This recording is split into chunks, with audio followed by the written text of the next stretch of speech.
లోక సంహారం కోసం ప్రవర్తిల్లు వాణ్ణి నేనే అంటూ వీరభద్రుడి మీదకు దూకబోయాడు. తక్షణం వీరభద్రుడు తన యొక్క పూర్వరూపాన్ని ఉపసంహరించుకుని మహాఘోరము, ప్రత్యక్ష భయకారణము, దుర్దర్శము, శైవతేజ సముద్భవము, మృగపక్షి సంహారకము అయినటువంటి శరభావతారాన్ని ధరించాడు. శరభ శరభ శరభ శరభ అని మన వాళ్ళు ఎగురుతూ ఉంటారు. ఆ విధంగా వీరభద్రుడు శరభావతారాన్ని ధరించాడు.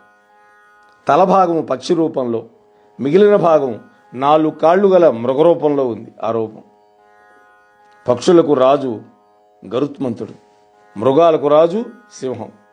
ఆ రెంటి సమాహార రూపమే శరభావతారం. అతి తీక్షణమైనటువంటి కోరలు, చూపులతో దేన్నైనా కాల్చివేయగలిగినటువంటి 3 నేత్రాలు, వజ్ర సదృశమైనటువంటి గోళ్ళు, కంఠంలో నల్లటి మచ్చ, శివుడు గదా అందుకని, శిరస్సున చంద్రవంక, అతడి యొక్క అశనిపాతం వంటి కంఠధ్వని. అశనిపాతం అంటే పిడుగుబట్టం. ఇటువంటి మహోగ్రమైన రూపంలో సాక్షాత్కరించి వెనక 2 కాళ్ల మీద నిలబడి నృసింహుని యొక్క చేతులతో బంధించి ముక్కుతో పొడిచాడు వీరభద్రుడు. వెంటనే శ్రీహరికి పూర్వస్మృతి కలిగింది. వెంటనే తన యొక్క నృసింహ రూపాన్ని విడిచిపెట్టి స్వస్వరూపంతో నిలబడి రుద్రుడైనటువంటి వీరభద్రుణ్ణి అనేక విధాలుగా స్తోత్రం చేశాడు. వీరభద్రుడు నృసింహ దేహాన్ని పట్టి తలను వేరు చేసి చర్మాన్ని ఒలిచి దాన్ని తీసుకొని కైలాసానికి వెళ్ళి శంకరదేవుడికి సమర్పించి అనేక నమస్కారాలు చేశాడు. నాటి నుండి నృసింహ చర్మాన్ని ధరిస్తూ వస్తున్నాడు శంభుడు. ఆ నరసింహస్వామి యొక్క క్రోధాగ్నికి లోకాలు భస్మం కాకుండా రక్షించినటువంటి శంభుణ్ణి, ఆ శంభుడి యొక్క శరభావతార గాథ పరమ పవిత్రమైనది. ఆ తర్వాత మరొక అవతార గాథ చెబుతున్నాడు. ఓ మునులారా, పూర్వం శంకరుడు విశ్వానరుడైనటువంటి శివభక్తుడికి గృహపతి అనేటువంటి పేరుతోటి కొడుగ్గా జన్మించినటువంటి పవిత్ర గాథ మీకు చెబుతాను వినండి. విశ్వానరుడు అనేటువంటి వాడికి గృహపతి అనే పేరుతో కొడుగ్గా పుట్టాడు. పూర్వం సుందరమైనటువంటి నర్మదా నదీ తీరంలో నర్మపురంలో శాండిల్య గోత్రీకుడు, శుచిమంతుడు, బ్రహ్మతేజ సంపన్నుడు, విశేషించి ఆ త్రిపురాంతకుడైన శివుడి యొక్క భక్తుడు అయినటువంటి విశ్వానరుడు అనేటువంటి ఒక ముని ఉండేవాడు. అతడు బ్రహ్మచర్యాశ్రమంలో ఉండి ఆశ్రమ ధర్మాలను చక్కగా పాటిస్తూ వేద శాస్త్రాధ్యయనం చేసి యుక్త వయసు రాగానే గుణవతి, రూపవతి, యవ్వనవతి అయినటువంటి ఒక శ్రోత్రియుల ఇంటి కన్యను వివాహం చేసుకున్నాడు. ఆమె పేరు శుచిష్మతి. ఆ విశ్వానరుడు సహధర్మచారిణితోటి కూడి నిత్యాగ్నిహోత్రి అయి అగ్ని శుశ్రూష తత్పరుడై పంచయజ్ఞ పరాయణుడై షట్కర్మ నిరతుడై దేవ పితృ అతిథి సేవాలగ్న మానసుడై శివపూజా దురంధరుడై వైదిక ఆచార సంపన్నుడై గృహస్థ జీవితాన్ని చక్కగా నడుపుకుంటున్నటువంటి సమయంలో ఒక రోజున అతని భార్య అయినటువంటి శుచిష్మతి భర్తని సమీపించి తన యొక్క ఆంతర్యాన్ని వెల్లడించింది. నాథ, శంకరుడు మనకు ఏ కొరత లేకుండా అన్నిటినీ అనుగ్రహించాడు. కానీ పుత్రులు లేని వాళ్ళకి ఉత్తమ గతులు లేవంటారు కదా. శంకరుడు వంటి పుత్రుణ్ణి అనుగ్రహించమని మీరు శంకరుణ్ణే కోరుకోండి అని చెప్పింది.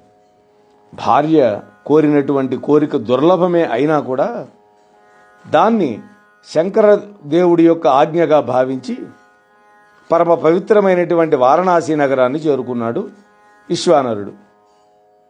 అక్కడ విశ్వేశ్వరుడు మొదలుగా గల సమస్తమైన లింగాలను పూజించాడు. మణికర్ణిక మొదలైనటువంటి ఘట్టాలలో ఆవాహనం చేసి సమస్త కుండముల యందరి జలాలను త్రాగి గణనాథునికి ప్రణామం చేసి గౌరీదేవికి వందనం చేసి భైరవుణ్ణి పూజ చేసి గణాధ్యక్షులందరినీ స్తోత్రం చేసి ఆదికేశవుణ్ణి సన్నుతించి లోలార్క సూర్యుడికి నమస్కారం చేసి మేము వెళ్ళాం, లోలార్క కుండంలో స్నానం కూడా చేశాం. యథాశాస్త్రీయంగా కాశీనగరాన్ని సేవించాడు. అలా సేవించి అసంఖ్యాకమైనటువంటి సిద్ధపురుషులు ఆరాధించి సిద్ధిని పొందినటువంటి శ్రేష్టమైనటువంటి సిద్ధలింగ ఖ్యాతి గల వీరేశలింగం దగ్గర కూర్చొని తపస్సు మొదలుపెట్టాడు. ఒక నెల ఒక పూటే భోజనం, 2వ నెల రాత్రి మాత్రమే భోజనం, 3వ నెల అయాచిత ఆహారం, అంటే తాను అడగకుండా ఏది దొరికితే అది తిన్నాడు. 4వ నెల ఉపవాసం, 5వ నెల పాలు మాత్రమే తీసుకున్నాడు, 6వ నెల పండ్లు కూరలు, 7వ నెల గుప్పెడు నువ్వులను తీసుకొని బతికాడు, 8వ నెల నీరు మాత్రమే, 9వ నెల పంచగవ్యం అంటే ఆవు యొక్క 5 పదార్థాలు, ఆవు పేడ, ఆవు పంచితం, ఆవు పెరుగు, ఆవు నెయ్యి, ఆవు పాలు, ఇవి పంచగవ్యాలు. 10వ నెలలో చాంద్రాయణ వ్రతం అంటే చంద్రుడు వృద్ధి పొందేటప్పుడు రోజుకు ఒక ముద్ద చొప్పున పెంచుకుంటూ పోవడం. పౌర్ణమి దగ్గర నుంచి ఒక్కొక్క ముద్ద తగ్గిస్తూ చివరికి అమావాస్య రోజు ఏమీ లేకుండా ఉండడం. ఒక్కొక్క ముద్ద అంటే మనకి తాటికాయ అంత ముద్దలని కాదు అర్థం, గోలికాయ అంత ముద్దలు మాత్రమే తినాలి. అది చాంద్రాయణ వ్రతం. 11వ నెలలో దర్భాగ్ర జలాలను మాత్రమే తీసుకున్నాడు, అంటే దర్భ యొక్క అగ్రాలు ఉంచినటువంటి జలం 11వ నెలలో. 12వ నెలలో గాలి మాత్రమే ఆహారంగా తీసుకున్నాడు. ఇలా తీసుకొని 3 కాలాలలో ఆ వీరేశలింగాన్ని భక్తి శ్రద్ధలతో సేవించుకున్నాడు. 13వ నెలలో ఈ విశ్వానరుడు తెల్లవారుజామున లేచి గంగా నదిలో స్నానం చేసి విశ్వేశ్వరుడి యొక్క దర్శనానికి వెళుతూ ఉన్నాడు. అప్పుడు ఆకర్ణాంత విశాల నేత్రుడు, కెంపుల వంటి పెదవులు గలవాడు, సుందరమైనటువంటి నల్లటి జడలు గలవాడు, దిగంబరుడు, మందస్మిత సుందర వదనారవిందుడు, దివ్యాభరణ భూషితుడు, చితాభస్మాన్ని అలంకరించుకున్నవాడు అయినటువంటి 8 సంవత్సరాల బాలుడు వేద సూక్తాలను వల్లివేస్తూ కనపడ్డాడు. 8 ఏళ్లు ఉన్నాయి ఆయనకి. ఆ బాలుడిని చూడగానే విశ్వానరుడు మహదానంద భరితుడైన ఆయన యొక్క శరీరం పులకించిపోయింది. వెంటనే 2 చేతులు జోడించి 8 శ్లోకాలతో స్తోత్రం చేశాడు. ఏకం అద్వితీయం సమస్తం సత్యం సత్యం నేహ నానాస్తి కించిత్ ఏకో రుద్రో నాద్వితీయో వతస్తే తస్మాదేకం త్వాం ప్రపద్యే మహేశం కర్తా హర్తా త్వం హి సర్వస్య శంభో నానారూపేష్యేకరూపోస్య రూపః. ఈ విధంగా ఒక అద్భుతమైనటువంటి స్తోత్రాన్ని చేశాడు.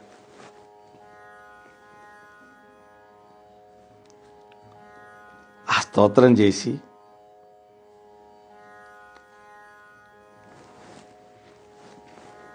నిలబడ్డాడు. బ్రాహ్మణుడి యొక్క స్తోత్రానికి బాలుడైనటువంటి శంకరుడు సంప్రీతుడై ఏదైనా ఉత్తమమైన వరం కోరుకోమన్నాడు. అప్పుడు ప్రభు, సర్వజ్ఞుడైనటువంటి నీకు తెలియనిదేముంది, సర్వంతర్యామి అంటే ప్రతివాడి యొక్క మనసులో ఏముందో నీకు తెలుసు, సర్వసాక్షివి, అటువంటి నిన్ను కోరుకోవాలా? యాచకుడు గడ్డి పరక కంటే తేలికవాడు కదా, మోక్షాన్ని కూడా నేను యాచించను, అందుకని నాకు అర్హమైన దాన్ని నీవే అనుగ్రహించు అని విశ్వానరుడు అన్నాడు. మనం కూడా ఇటువంటి వరమే కోరుకోవాలి, నాకు ఏ అర్హత ఉంటే అదే ఇవ్వమని. దానికి శంకరుడు మరింతగా సంతోషించాడు. ఓ బ్రాహ్మణోత్తమ, త్వరలో నేను నీకు పుత్రుడినై జన్మించి గృహపతి అనేటువంటి పేరుతో వర్ధిల్లి దేవతలకు సైతం నేను ప్రీతి కూరుస్తాను.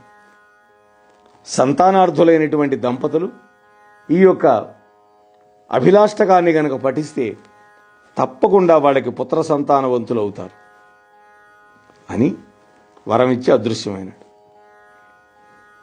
శంకరుడి యొక్క అనుగ్రహంతో సఫలీకృత మనోరథుడై ఇంటికి వచ్చి ఇల్లాలకి జరిగినటువంటి కథ అంతా చెప్పాడు. మళ్ళీ శివార్చనలో మునిగిపోయాడు ఆ బ్రాహ్మణుడు. శంకరుడి యొక్క వరప్రభావం వల్ల పూర్వజన్మ కర్మరూపమైనటువంటి అవరోధాలన్నీ తొలగిపోయి ఆ శుచిష్మతి గర్భవతి అయింది. పూర్ణమైనటువంటి గర్భ వికాసాన్ని, పుత్ర సంతానాన్ని కోరి పుంసవన సంస్కారాన్ని శాస్త్రోక్తంగా జరిపించాడు ఆ విశ్వానరుడు. సుఖ ప్రసవాన్ని కోరుకొని 8వ మాసంలో సీమంతం చేశారు. సీమంతం ఎందుకు చేయాలో చూడండి. సుఖప్రసవం కావాలంటే సీమంతం చేయాలి. పుత్ర సంతానం కావాలి అంటే పుంసవనం చేయాలి. నెలలు నిండాయి. బృహస్పతి కేంద్రంలో ఉండగా ఒక శుభయోగంలో, శుభలగ్నంలో తూర్పు దిక్కు పొలుపైనటువంటి పున్నమ చంద్రుడిని కన్నట్టుగా ఒక బాలుని కన్నది ఆ శుచిష్మతి. పురుడు వెళ్ళగానే 11వ రోజున వైశ్వానర తేజంతో వెలిగిపోతూ ఉన్నటువంటి ఆ పిల్లవాడికి గృహపతి అని పేరు పెట్టి నామకరణ ఉత్సవం జరిపించారు. దేవతలంతా ఆశీర్వదించారు. తండ్రి ఆ బాలకుడికి 4వ నెలలో ఇంటి గడప దాటడం అనేటువంటి ఆచారాన్ని, 6వ మాసంలో అన్నప్రాసన, సంవత్సరం నిండిన తర్వాత పుట్టు వెంట్రుకలు తీయడం అనేటువంటి ఉత్సవాన్ని యథాశాస్త్రీయంగా నడిపించాడు. శ్రవణ నక్షత్రం రోజు చెవులు గుట్టించాడు. 7 సంవత్సరాలు నిండగానే ఉపనయన సంస్కారాన్ని యథావిధిగా నెరవేర్చాడు. ఆ బాలుడు 9 సంవత్సరాల వయసు వచ్చేసరికి 6 అంగాలతో కూడినటువంటి చతుర్వేదాల అధ్యయనాన్ని పూర్తి చేశాడు. 9 సంవత్సరాల వయసు వచ్చేసరికి సాక్షాత్తు ఈశ్వరాంశ సంభూతుడు కాబట్టి చేయగలిగాడు. ఒక వేదం నేర్చుకోవడానికే జన్మ సరిపోదు. శిక్ష, వ్యాకరణము, ఛందస్సు, జ్యోతిషము, కల్పము, నిరుక్తము, ఈ 6 కూడా వేదాంగాలు అంటారు. ఒక రోజున నారద మహర్షి విశ్వానరుడి యొక్క పర్ణశాలకు వచ్చాడు. ఆ బ్రహ్మచారి సాముద్రిక లక్షణాలను పరిశీలించాడు ఈ పిల్లవాడివి. వెంటనే నారదుడు తండ్రికి చెప్పాడు, ఓ మహాత్మా, నీ కొడుకు అల్పాయుష్కుడయ్యా. 12వ సంవత్సరం వయసులో అగ్ని వల్ల గండం ఉంది. జాగ్రత్తగా నీ కొడుకును రక్షించుకో అని భవిష్యత్తుని చెప్పి వెళ్ళిపోయాడు. దేవర్షి యొక్క మాటలకు పట్టరాని దుఃఖం కలిగింది. అలా రోధిస్తూ ఉన్నటువంటి తల్లిదండ్రులని ఓదార్చాడు ఈ పిల్లవాడు గృహపతి. ఓ తల్లిదండ్రులారా, మీరు శోకాన్ని విడిచిపెట్టండి. నా జన్మ కారణం నాకు తెలుసు. అందుకని నన్ను యముడు కూడా ఏమీ చేయలేడు. శాశ్వతుడు, నిత్యుడు, విభువు అయినటువంటి శంకరుణ్ణి ఆరాధించి నేను జరామరణాలను జయిస్తాను. ఇలా ప్రతిజ్ఞాపూర్వకంగా పలికి తల్లిదండ్రులకు సంతోషాన్ని కలిగించి వాళ్ళిద్దరికీ ప్రదక్షిణ నమస్కారం చేసి వాళ్ళ అనుమతితోటి, వాళ్ళ ఆశీస్సులతోటి కాశీనగరాన్ని చేరుకున్నాడు. ముందుగా మణికర్ణికా ఘట్టంలో స్నానం చేశాడు. ఇది గుర్తుపెట్టుకోవాలి, మనం వెళ్ళిన రోజే మధ్యాహ్నం పూట మణికర్ణికా ఘట్టంలో స్నానం చేయాలి. ఎందుకని? మధ్యాహ్నం పూట సమస్త దేవతలు వచ్చి స్నానం చేస్తారు అక్కడ. అందుకని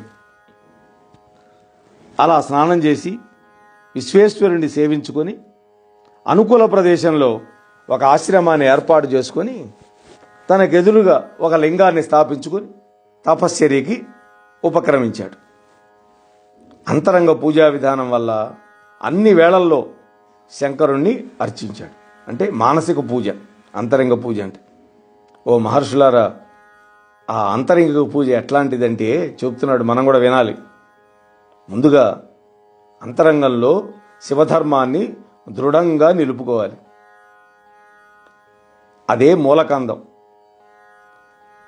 అంటే దుంప, వేరు అన్నమాట. అది జ్ఞానం దాని యొక్క నాళం, కాడ. అష్టైశ్వర్యాలు దాని యొక్క దళాలు. రుద్రుడు, ఈశ్వరుడు వీళ్ళందరూ కూడా దానికి కేసరాలు. వైరాగ్యం దాని యొక్క కర్ణిక, ఆ దుద్దు. మన హృదయ కమలంలో ప్రకాశిస్తూ ఉన్నటువంటి సోమ సూర్యాగ్ని మండలత్రయం మధ్యలో ఉన్నటువంటి సత్ అనేదే శివుడి యొక్క స్వరూపం. చిత్ అనేది దాని దేహకాంతి, ఆనందం దాని యొక్క లావణ్యం, ఇతర సద్గుణాలు దానికి ఆభరణాలు. శివుడు లోపల బయట అంతటా వ్యాపించి ఉన్నాడు. ఎట్లాగంటే శుద్ధమైనటువంటి స్ఫటికం దగ్గర దీపాన్ని గనక ఉంచితే బయట ఉన్న దీపకాంతి స్ఫటికం లోపల కూడా ప్రకాశిస్తుంది. అదే చిల్లులు గల కుండలో దీపాన్ని ఉంచితే ఆ దీపం యొక్క కాంతి బయటకు ప్రసరిస్తుంది. అట్లాగే పరమాత్మ స్వరూపం కూడా ఉంటుంది. లోపల వెలుపల ఒక్క విధంగానే ప్రకాశిస్తూ ఉంటాడు ఆ పరమాత్మ. అటువంటి ఈశ్వరుణ్ణి భావించి సర్వ జగత్తుకు ఆధారమైన వాడు ఆయన ఒక్కడే అనేటువంటి నిశ్చయం ఆసనం. అంటే సర్వ జగత్తుకి ఆధారం ఆయనే అనేది ఆ నిశ్చయం ఉందే, అదే ఆసనం ఆయనకి. శంకరుడు పరిపూర్ణుడు అనేటువంటి బుద్ధి ఆవాహనం. జగత్తంతా ఆయన యొక్క విభూతియే అని తెలివి ఉందే, అది పాద్యం. సుఖాలనిచ్చేవాడు శంకరుడు అనే జ్ఞానం అర్ఘ్యం. శంకరుడు పరమ పవిత్ర స్వరూపుడు అనేటువంటి ఎరుక కలిగి ఉండటం ఆచమనం. నిత్య నిర్మలుడు శంకరుడు అనేటువంటి బోధ స్నానం. జగత్తంతా ఆయన అతిక్రమించి ఉన్నాడు అనేటువంటి శుద్ధమైన విద్య వస్త్రం. ఆయన త్రిగుణాతీతుడు అనేటువంటి జ్ఞానం యజ్ఞోపవీతం.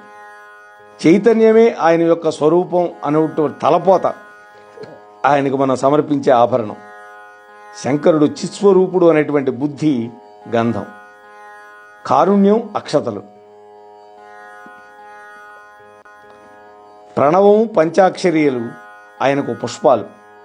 విషయ సుఖాలను దూరంగా పెట్టడం ధూపం. ఈ జగత్తును వత్తిగా చేసుకొని పరమాత్మ వెలిగిపోతున్నాడు అనేటువంటి దృష్టిని కలిగి ఉండటమే దీపం. నిత్య తృప్తుడై ఉండటం నైవేద్యం. త్రిగుణాతీతుడుగా ఉండి అరిషడ్ వర్గాలకు లోను కాకుండా ఉండడం తాంబూలం. నేను శివుణ్ణి అనేటువంటి సోహం అనే భావన ప్రదక్షిణ. సమస్త తత్వాలను అతిక్రమించి ఉండడం నమస్కారం. శివుని యందు ఐక్య భావన విసర్జనం. ఈ విధమైనటువంటి ఉపచారాలే శంకరుణ్ణి పూజించడమే. దీన్నే ఆంతరంగిక పూజ, మానసిక పూజ, అంతఃపూజ అని అంటాం. ఈ విధంగా గృహపతి ప్రతిరోజు కూడా మానస పూజ చేసుకుంటూ నియమితమైనటువంటి ఆహారం తీసుకుంటూ సంవత్సర కాలం తపస్సు చేశాడు. అప్పుడు రుద్రుడు ప్రత్యక్షమై నీ కోరిక ఏంటో చెప్పు అన్నాడు. అప్పుడు ఆ పిల్లవాడు అన్నాడు, నేను నీ భక్తుణ్ణి. క్షమించాలి, ఇంద్రుడు ప్రత్యక్షమైనాడు, రుద్రుడు కాదు. ఇంద్రుడు ప్రత్యక్షమై వరం కోరుకోమన్నాడు. అప్పుడు ఆయన అన్నాడు, నేను శంకరుడు భక్తుణ్ణి కాబట్టి ఆయన నుండి మాత్రమే వరం స్వీకరిస్తా, నాకు ఇతరులతో పని లేదన్నాడు. నువ్వు వచ్చిన దారి వెళ్ళిపోమన్నాడు అని మృదువుగా తిరస్కరించాడు. దానికి ఇంద్రుడు కోపించి దంభోళి జుడిపించి బాలుణ్ణి భయపెట్టాడు. దంభోళి అంటే వజ్రాయుధం. మెరుపులు సృష్టించినటువంటి ఆ వజ్రాయుధం యొక్క కాంతులకి నారదుడు చెప్పినటువంటి ఓ అగ్ని వల్ల గండం ఇదే కాబోలు అనుకొని ఆ బాలుడు భయకంపితుడై మూర్ఛపోయినాడు. వెంటనే శివుడు ప్రత్యక్షమైనాడు. మూర్ఛపోయినటువంటి బాలుడిని లేనైనా లే, నీకు మంగళమగుగాక అని ఆశీర్వదించి తన యొక్క అమృత హస్తాలతోటి స్పృశించాడు శివుడు. నిద్రలేచిన వాడిలాగా లేచాడు ఆ పిల్లవాడు. ఎదురుగా ఉన్న శంకరుణ్ణి దర్శించి ఆనందాశ్రువులు చెక్కిళ్ల మీద జారుతూ ఉంటే చేతులు జోడించి బొమ్మలాగా నిలబడిపోయాడు. ఆ పిల్లవాడిని చూచి కరుణాసముద్రుడైనటువంటి శంకరుడు చిరునవ్వుతోటి, ఓ బాలక, గృహపతి, దేవర్షి అయినటువంటి నారదుడి యొక్క మాట అసత్యం కాకూడదు. ఆ కారణంగా నేనే ఇంద్రుడిని పంపించాను. ఇదంతా నా మాయ. నీ మనోగతం ఏమిటో నాకు తెలుసు. అందువల్ల నీ కోరిక నెరవేరుతుంది. నీవు అగ్ని పదవిని పొంది యముడికి ఇంద్రుడికి మధ్యలో దిక్పాలక స్థానాన్ని అధిష్ఠించి దేవతలకు మానవులకు కూడా వరాలిస్తావు. నీవు సృష్టి అంతా వ్యాపించి ఉంటావు. విశ్వంలో వైశ్వానరాగ్ని రూపంలో, విద్యుత్తులో వైద్యుతాగ్ని రూపంలో, ప్రాణులలో జఠరాగ్ని రూపంలో, ఇంకా అనేక రూపాలలో వ్యాపించి ఉంటావు. నిన్ను ఆరాధించిన వాళ్ళకి ఆరోగ్యం సిద్ధిస్తుంది. అలాగే అకాల మరణం ఉండదు. నరులలో నీవు జాగ్రత్త, స్వప్న, సుషుప్తి అవస్థలలో విశ్వ, తైజస, ప్రాజ్ఞ రూపాలలో ఉండి వాళ్ళందరినీ నడిపిస్తావు. కాశీలో నీవు స్థాపించినటువంటి లింగం అగ్నీశ్వరుడు అనేటువంటి పేరుతోటి లోక విఖ్యాతమై భక్తుల యొక్క మనోవాంఛితాలను నెరవేరుస్తుంది. ఓ అగ్ని, నిన్ను ఆరాధించిన వాళ్ళకి ఎవ్వరికి నీతో సమానమైన తేజస్సును పొందుతారు. బా, అనాథ శవానికి అగ్ని సంస్కారం చేస్తే అతడు శాశ్వతమైన పుణ్యలోకాలకు వెళ్ళిపోతాడు. చూశారా అనాథ ప్రేత సంస్కారం ఎంత గొప్పదో. ఇవాళ శవం చూసి పారిపోతున్నాం. శ్మశానానికి వెళ్ళి తెలుపు చూస్తే అదేంటి, ఎరుపు చూస్తే తెలుపు చూడాలని పారిపోతున్నాం. ఇవన్నీ తప్పులని చెప్తున్నది పురాణాలు. దేవతలు నీ ద్వారానే ఆహారాన్ని పొందుతారు. మోక్షం ఇచ్చే పరమదైవం, గురువు, తీర్థము అన్నీ నీవే. శివుడి యొక్క మరొక రూపమే కదా అగ్ని. అష్టమూర్తి తత్వాల్లో శివుడికి అగ్నితత్వం కూడా ఉన్నది. అపవిత్ర వస్తువులన్నీ నీ సంస్కారం వల్ల పవిత్రం అవుతాయి. అందువల్ల నీకు లోకంలో పావకుడు అనేటువంటి పేరు విఖ్యాతం అవుతుంది. నీవు అందరి యందు అంతర్యామి రూపంలో ఉంటావు. తిన్న ఆహారాన్ని జఠరాగ్ని రూపంలో పచనం చేస్తూ ప్రాణులందరికీ శక్తినిస్తావు. కానీ స్త్రీల యొక్క ఉదరంలో ఉన్న శిశువులను మాత్రం నీవేవీ చేయలేవు. బా, లేకపోతే శిశువు కూడా మాడిపోయేది, సంతానమే ఉండేది కాదు ఎవరికి. శిశువులందరూ శివస్వరూపాలు. ఆహా, పరమాద్భుతం. ఆ మాంసపిండాలను తప్ప తక్కిన మాంసాలను జీర్ణం చేయగలవు.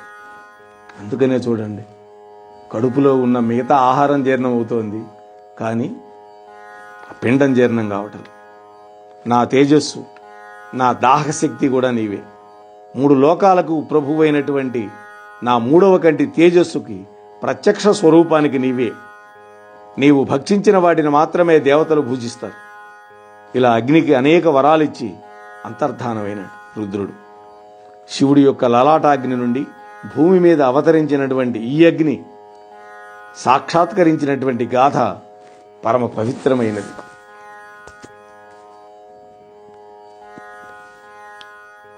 ఆ తర్వాత యక్షేశ్వరి యొక్క అవతారం. పూర్వం దుర్వాస మహర్షి యొక్క శాపం వల్ల ఇంద్రుడి యొక్క ఐశ్వర్యం అంతా కూడా పాలసముద్రంలో కలిసిపోయింది. అప్పుడు దేవతలు, దానవులు శివుడి యొక్క ఆజ్ఞ చొప్పున క్షీరసాగరాన్ని మధించారు. అలా మధించగా బుగబుగమంటూ 3 లోకాలని చీకాకు పరుస్తూ పొగలు రేగి లేత మామిడి చిగురుల వలె నాలుకల సాచి నల్లటి చిచ్చు పుట్టి చూడశక్యంగానటువంటి ఆ హాలాహలం దేవదానవులను దహించడం మొదలుపెట్టింది. హరి విరించి అంటే బ్రహ్మదేవుడు, సురలు, గరుడులు, ఉరగలు, దేవతలు భయంలో కూరుకుపోయారు. అప్పుడు విరూపాక్షుడు సుస్థిరుడై 3 లోకాలని రక్షించడం కోసం తన యొక్క దక్షిణ హస్తాన్ని ఎత్తి భయపడకండి, పారిపోకండి అని అభయం ఇచ్చాడు. ఆయన ఒక్క హుంకారం చేసి తన యొక్క ప్రశస్తమైనటువంటి హస్తాన్ని చాచాడు. వెంటనే ప్రళయకాల జలధరంలాగా, జలధరం అంటే మేఘం, ఆ గరళం ఒక మదగజంలాగా శూకరాకృతిని నిలిచింది, ఒక పంది ఆకారంలో. అలా ఆ తర్వాత కోకిలంత అయింది, చివరికి నేరేడు పండు అంత అయింది.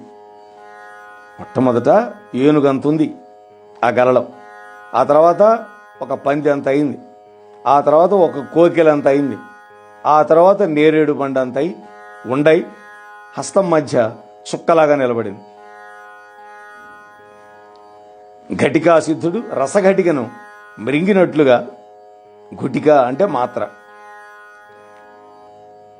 కటుకమైనటువంటి ఆ విషాన్ని శివుడు గటుక్కన మింగేశాడు. అప్పటి నుండి శంకరుడు నీలకంఠుడయ్యాడు. ఆ తర్వాత దేవదానవులు హలాహల దాహభయాన్ని విడిచిపెట్టి క్షీరసాగరాన్ని మళ్ళా మధించారు. అప్పుడు లక్ష్మీదేవి ఆవిర్భవించింది. వెంటనే కలువల చెలికాడైనటువంటి చంద్రుడు పుట్టాడు. ఆ తరువాత మందార వృక్షం, కల్పతరు, హరిచందనం, పారిజాత వృక్షం, అప్సరసలు అందరూ పుట్టుకొచ్చారు. ఇంకా అనేకమైనటువంటి శ్రేష్ఠ వస్తువులు ఆ పాల సముద్రంలోంచి పుట్టినాయి. చివరికి వైద్యుడైనటువంటి ధన్వంతరి అమృత కుంభంతో సాక్షాత్కరించాడు. వెంటనే అంధకుడు, కాలకేయుడు, మహిషాసురుడు మొదలైనటువంటి రాక్షసులు వేగంగా వచ్చి దుమ్మి చేసి ధన్వంతరిని నిర్బంధించి అతడి యొక్క దక్షిణ భుజ స్కంధం మీద ఉన్నటువంటి ఆ హేమ కుంభాన్ని, ఆ బంగారపు కొండని గుంజుకొని వెళ్ళిపోయారు. అందులో ఉంది అమృతం.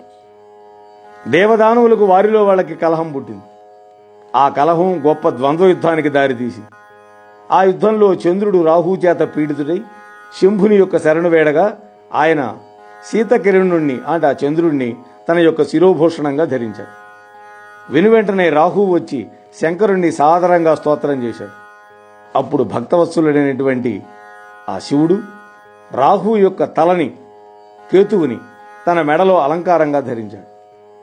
మాయావి అయినటువంటి విష్ణుమాయ చేత మధురమైనటువంటి గోక్షీర ధారా సమానమైనటువంటి అమృతం దేవతలకి మృగతృష్ణలోని నీరులాగా, అంటే ఎండమావిలోని నీరులాగా అసురులకి అమృతం దక్కింది. ఎండమావిలో నీరుంటుందా? అందుకని వాళ్ళకి దక్కల. అలా విష్ణువు మాయ వల్ల అమృతాన్ని దక్కించుకున్నటువంటి దేవతలు గర్వాంధులై విష్ణువుతో కూడి దంభోక్తులాడుకుంటూ ఉన్నటువంటి సమయంలో శంకరుడు ఒక యక్షుని రూపంలో వాళ్ళ మధ్య నిలబడ్డాడు. మీ సంతోషానికి కారణం ఏంటి అని అడిగాడు. అప్పుడు విష్ణుదేవుణ్ణి ముందుంచుకొని దేవతలంతా ఈ విష్ణు భగవానుడి యొక్క దయ వల్ల మేమందరం అమృతాన్ని చక్కగా తాగి మేమందరం కూడా నిర్జరులమైనాం, అంటే ముసలితనం లేని వాళ్ళమైనాం. దైత్యులు పాతాళానికి పారిపోయారు, అయినా మా ముందు అల్పుడు అయినటువంటి ఆ అసురులంతా అని బేరాలు పలికారు. దానికి శంకరుడు నవ్వి, ఓ విష్ణు, అందరికీ ఆశ్రయభూతుడైనటువంటి పరమాత్మ ఒకడున్నాడు. ఆయన ఆజ్ఞ వల్ల మాత్రమే సృష్టి అంతా నడుస్తోంది. ఆయన ఆజ్ఞ లేకపోతే ఒక గడ్డి పరక కూడా కదలదు అని హితోపదేశం చేసి ఒక గడ్డి పరకను అక్కడ పెట్టి దాన్ని కదల్చమన్నాడు. యక్షుడి యొక్క పలుకులకు హేళగా నవ్వి, కొనగోట గోవర్ధన పర్వతాన్ని ఎత్తిన నాకిది దొడ్డదా అన్నాడు విష్ణువు. కొనగోట గోవర్ధన పర్వతాన్ని ఎత్తినాను నేను, అటువంటి నాకు ఈ గడ్డపరకో లెక్క అన్న అని పలికి వామపాదంతో దాన్ని తొలగదోశాడు. అది కదల్లా. ఇంకా అనేక ప్రయత్నాలు చేశాడు, అయినా గడ్డి పరక కదల్లా.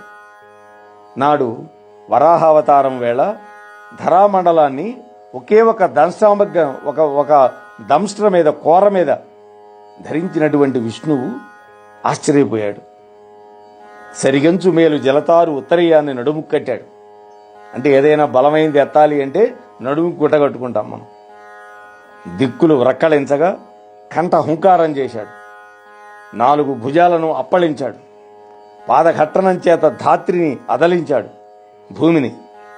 ఆ తృణాన్ని విష్ణుమూర్తి 4 చేతులతో పట్టి కదిలించబోయాడు. అది ఇసుమంత కూడా కదల్లా. క్షీరసాగర మథనం వేళ వక్షస్థలాన అలంకారంగా ధరించినటువంటి నవకంపు తులసి దండ వాడిపోకుండా శిస్తుగా దిద్దినటువంటి కస్తూరి తిలకం చెమట బిందువుల చేత చెదిరిపోకుండా, మణిమకుటం మీద మయూర పెంచం ఒరిగిపోకుండా, శ్రవణాలంకరంగా ధరించినటువంటి తామర మొగ్గ జారిపోకుండా, ముంగురులు రేగిపోకుండా, లీలగా శృంగార కందుకాన్ని చేతబట్టినట్లు మందర మహీధరాన్ని పట్టి తెచ్చినటువంటి పద్మనాభుడి యొక్క ప్రయత్నానికి ఆ గడ్డి పరక కదల్లా. చివరి ప్రయత్నంగా సుదర్శన చక్రాన్ని ప్రయోగించాడు. ఆ చక్రం కూడా మొక్కబోయింది. వాసుదేవుడు ఆ తృణాన్ని కదల్చలేక భంగపడిపోతే ఇక ఇతర దేవతల మాట చెప్పేదేముంది? అప్పుడు ఆకాశవాణి చెప్పింది, ఓ విష్ణు, ఓ దేవతలారా, మీ ఎదుట ఉన్న యక్షుడే పరబ్రహ్మస్వరూపుడైనటువంటి శంకరుడు. శివమాయా మోహితులై మీరందరూ ఉన్నారు. గర్వాన్ని విడిచిపెట్టి ఆయన్ను శరణు వేడుకోండి. వెంటనే వాళ్ళందరూ అహంకారాన్ని విడిచిపెట్టి రుద్రుణ్ణి స్తోత్రం చేశారు. ఈ యక్షేశ్వర గాథ వేదసమ్మతమైనది.